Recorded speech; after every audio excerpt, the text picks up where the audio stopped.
breaking news from WDSU. After spending 15 years in prison, a Jefferson Parish man is free. DNA evidence exonerated Damon Thibodeau, who was on death row at Angola, serving a sentence for the rape and murder of his 14-year-old cousin. The man spent 32 years behind bars for a murder he did not commit, and now he is finally being set free. Susan Mellon is celebrating her freedom tonight after spending 17 years in prison for a crime she didn't commit. An emotional day in an L.A. courtroom today. A judge threw out the case of a man convicted of 3 rapes he did not commit. Brothers were released from prison after serving 31 years for a crime they did not commit. One of them had been on death row. Can you try to briefly describe the daily hell and torture it was being incarcerated for a crime that you did not do, let alone a sexual assault, rape, for over 20 years? I mean, everybody have their different way of describing Damn, that's a good question, man. One day at a time.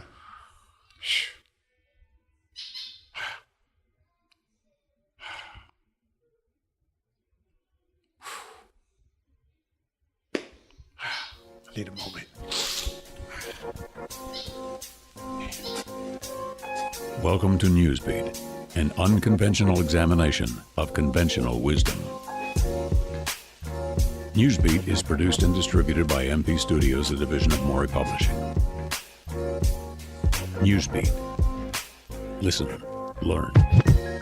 Hey everyone, this is Mike Conforti, aka Manny Faces, producer of Newsbeat, here with our editors Chris Twarowski and Rashed Mian.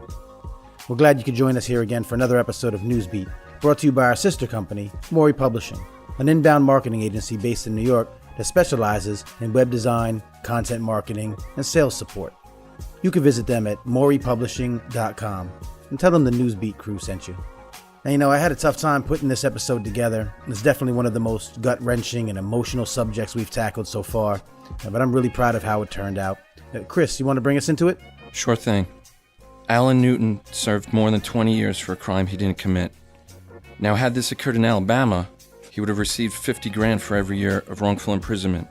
Instead, Alan Newton was convicted in the state of New York, where exonerees get nothing and are forced to sue the government to receive compensation. Rashed? We spoke with Alan about the experience of being convicted for a crime you didn't commit and fighting for compensation afterward. And this touches, from my experience, all races and members of society and nationalities, and nobody's immune to it. We also interviewed Rebecca Brown, the director of policy of the Innocence Project, who fights for people like Alan. The day a person is exonerated, it's a big celebration. The cameras are there. Everyone is paying attention. And basically, the next day, everyone is gone. And there's Emily Bazelon of the New York Times Magazine, who's written about the disparity in compensation statutes. I wonder how many people know about these rules for compensation, and I wonder if people imagine that it's relatively easy to get some money. What we learned is that exonerees live through a special kind of hell, fighting for their innocence and then fighting for their lives after prison. Well, let's hear from those voices, plus a special contribution by hip-hop recording artist Silent Night. This is Exonerated and Broke. The crime happened on June 23rd, 1984. She said she was abducted, taken to a park, robbed, raped, and sodomized. The guy ran off, and she ran after the guy to get her $15 back. She caught the guy, and the guy gave her $15 back. Then they walked away. She went to catch a cab to go home. This same person came and abducted her again, took her into an abandoned building this time. He raped her again, robbed her again for the same money, and this time he cut her. He cut her in her left eye.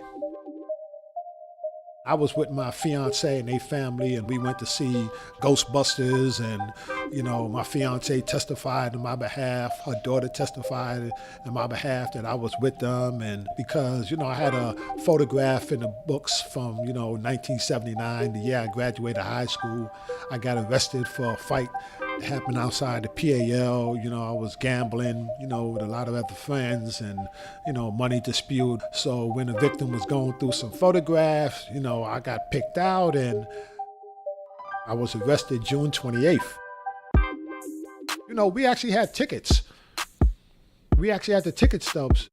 So we had, the evidence, where we was in a different borough in Queens County, but they was hell bent on making an arrest, regardless of the circumstances. And, at that time, it wasn't no DNA how it is today, so you couldn't just prove your case, on that facts. And so they wanted to go with what they had. I was found guilty of rape, robbery, and assault in the building. Even when I was trying to prove my innocence for all those years, in regards to, the alibi and, it was wrong. It wasn't till, the advent of DNA testimony came out that it was like, look, if I could find this DNA, I can absolutely prove that I didn't commit this crime. Because it's DNA. The DNA doesn't lie. Lying down with my wife and child, tired, been a long night, but now I'm chilling, happy, full. We built a nice little life, I'm proud. Bell ringing, it's late though. Door knocking, it's straight though. Y'all stay here, I'ma get it. Probably somebody got locked out the place, Fast forward this whirlwind, now I'm hurled into a cell. Got my girl flipping as well. My whole world slipping, no belt. Feel like I'm sitting right on the rail. How the hell they really gon' think I got it in me? I ain't never heard a damn soul, God forgive me. Plus I got 4 witnesses, really? Cause I'm a prior, cause of my skin. I told you I'm tired, you ask me again. You tell me again, repeat it. If I wanna see my family, I just eat it. Guess I just plead it, cause so far this pleading ain't making a difference. I feel so defeated. How is this legal? How is this real? Yo, everything feels so walls closing in. I know my family and friends know the deal. None of that matters if we being real. I hope my family and friends know the deal. If we gotta fight this, if we gon' appeal. I'm tired, confused, yeah, I signed a confession. But I ain't never fire a weapon. And I ain't never touched no girl, that's a lie, I would die first, not even a question. DNA is really considered in the forensic community to be the gold standard of forensic technology. So it really is sort of the ultimate truth teller. And the value of that, of course, in a policy setting is that we have sort of an unassailable group of exonerations that we can point to say, these are in fact happening, and we know what the common causes of wrongful conviction are. When people are exonerated and released from prison, and sometimes they are exonerated after they've done their time, proven innocent through post-conviction testing way later, just to clear their names. Once people are exonerated, hopefully they are in a position to be compensated. And I say hopefully because we have learned in state after state that it's incredibly difficult to receive compensation. Each state has to have a compensation framework in order to provide restitution to the wrongfully convicted, and only 32 states presently have compensation statutes. 18 do not. And of those 32 states, I would say a majority of those statutes are woefully inadequate. It's a huge fight to be exonerated in the first place. When you think about it, the burden is really on the defendant in a post-conviction setting to prove their innocence, versus at the trial level where that's flipped. Not only is it hard, but now you have to find an attorney that have the resources to be able to prosecute and be able to raise the resources that the state can raise, because the state is unlimited. We're talking about a relatively powerless group of people. These are people who went to prison for something they didn't do. They are trying to get their lives back together, but they're not necessarily going to have the kinds of political connections or clout to be able to convince states to pass laws that respect their ordeal and give them the kinds of resources they need in order to do well when they get out of prison. So, the day a person is exonerated, it's a big celebration, the cameras are there, everyone is paying attention, and basically the next day, everyone is gone. And that's not to say that there aren't many people trying to provide social work services and, people attached to different organizations, innocence organizations, doing that work. But the point is that people really have nothing. They don't even have an identification card. They don't necessarily have glasses or prescriptions ready. They don't have anything that they need. Ideally, when somebody is exonerated, they should be attached to immediate subsistence right away, right out of the gate, right? They should have the money to be able to at least survive pending their claim for statutory damages or civil damages. I mean, it just shouldn't be years and years. We know on average people are spending, waiting 2 to 3 years before they get any sort of damages or a civil settlement of any kind. Not only do I feel like I'm one of the lucky ones that got, compensated so far, but in regards to, states that don't have compensation, that just flatly refuse to do anything in regards to helping people, it's left on people that has goodwill. And so we go back into these other states with the policy staff for the Innocence Project and, speak to these politicians and try to get access to the legislative and advocate like, why don't y'all want compensation? Why do y'all refuse? They attitude a lot of times that these men and women should just be glad that they home. They should just be glad that the system finally worked for them. And no, the system didn't work. If it really did work, it would finish working by, compensating and passing these laws to help them out. Years passing, I don't feel no compassion. Try to motivate, tell them check the DNA, but it just ain't happening. Another birthday gathering, another first day of classes, high school dances, touring the campus, praying, waiting for a retrial. Meanwhile, my daughter's 23 now, sweet gal, find a good man, and I can't walk her down the aisle.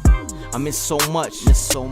Maybe I deserve this. I mean, I try to be a good father, but goddamn, I know I ain't perfect. Need a miracle. I ain't giving hope up, long as I'm still here living. Got my faith and I got my time. We can make something happen. It's close, I can feel it. Try to be a realist, but this ain't real. Got me chained up, this ain't free will. Got me banged up in this little ass cell. Talking 2 decades, living in hell. Just when I felt I could no longer stand. Got the best call that I ever could have. Fell to my knees and I raised up my hands. Praise in advance. If it's in the plans, I'll be a free man. I see all my fam, I'll be in my home, I'll be all I can. That's just what happened, it proved that I'm innocent after 25 years of imprisonment. A man named Glenn Ford went to trial in Louisiana. A black man who did yard work for Isidore Roseman, and he was a jeweler, and he was robbed and shot to death in his own shop. And the trial just had all kinds of problems with it. One of the problems was that at the time, Ford's lawyers had never tried a criminal case, and they were being paid less than $3 an hour to defend him. They didn't know that they could ask for money to pay for experts, so they didn't hire any. And even though Glenn Ford was black, the jury was all white. And at the time, the rules in Louisiana made it, and actually nationally, made it difficult to prove racial discrimination in jury selection. So nobody challenged the all-white composition of the jury. And this was a courtroom in Louisiana that was actually flying the Confederate flag. Glenn Ford was found guilty. He maintained his innocence throughout, but he was sent to death row in Angola, which is a notorious prison in Louisiana. And he spent decades there trying to appeal his conviction and prove his innocence, but it took nearly 30 years before his conviction was overturned. Mr. Ford, you've waited a lifetime for this moment. How's it feel to be a free man? Hey, it's still my mind going all kinds of directions, but it feels good. Do you harbor any resentment? Yeah, because I was locked up almost 30 years for something I didn't do. So, in an important sense, Ford finally, 30 years later, got justice. But in another really important sense, he did not receive justice. Ford was given only $20 when he left Angola prison, and so he went to court to ask for compensation for all of those years that he spent in prison. Being arrested for a crime you didn't commit, given the death sentence, it's one of the worst things anyone can imagine. Do you stay angry the whole time or what? No, well, you get angry, you be feeling helpless, but I never felt hopeless, just helpless, angry, and don't know which way to go. So I couldn't do nothing but wait.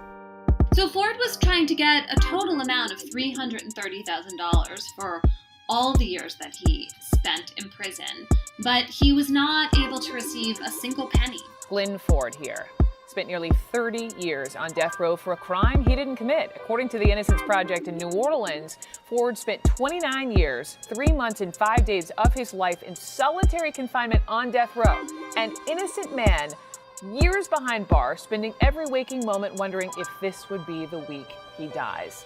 Well, last year, Ford was exonerated. He had been the longest-serving death row inmate in the U.S. at the time of his release. And just yesterday, Glenn Ford died.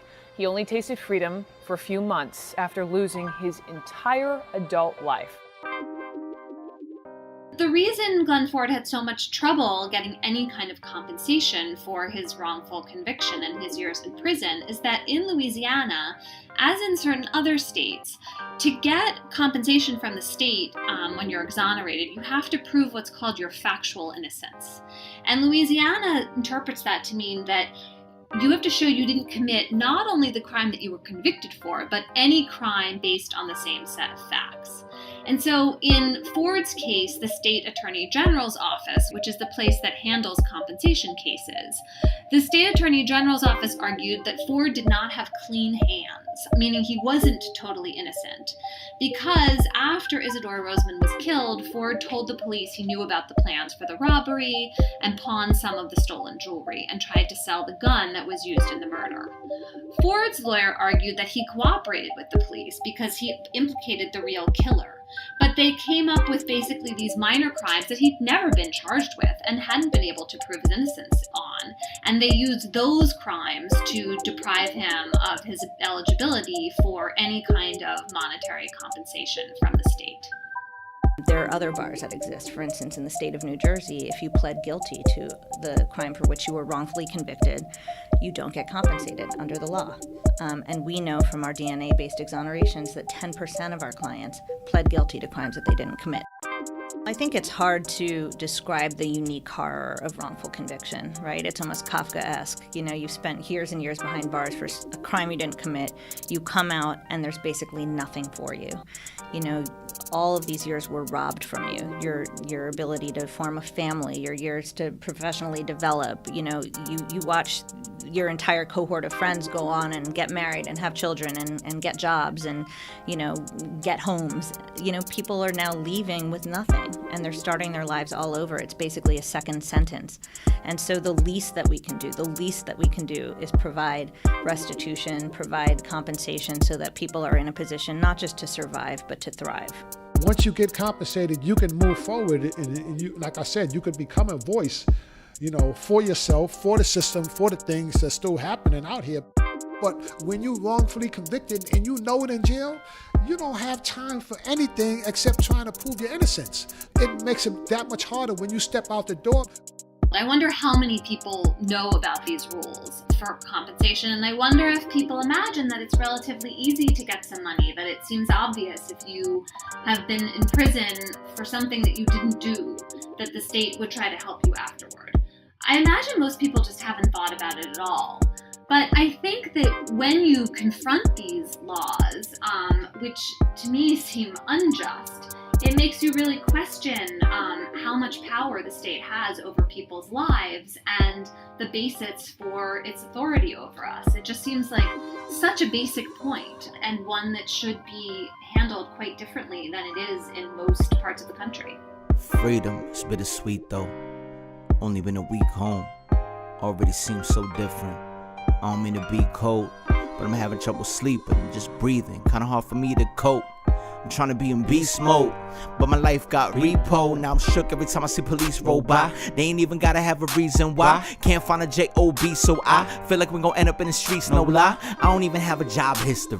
Who really gonna take a risk on me when I'm damn near 53? Can barely work at Mickey D's. I'm supposed to be grateful. This is what I pray for. Oh, they made a mistake. Oh, top it off, what they do pay so low? Nah, please, please. Keep your apologies, change your policies. Give me more options, please. You robbed me of my life. I'm not the only one.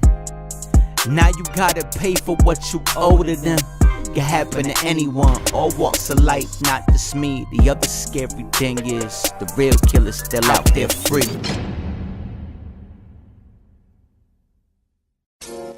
Newsbeat is produced and distributed by MP Studios, a division of Morey Publishing.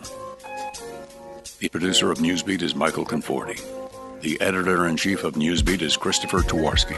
The managing editor of Newsbeat is Rashed Mian. The executive producer of Newsbeat is Jed Morey. Show notes are available on usnewsbeat.com. Subscribe today on iTunes, Google Play, or wherever you download your favorite podcasts.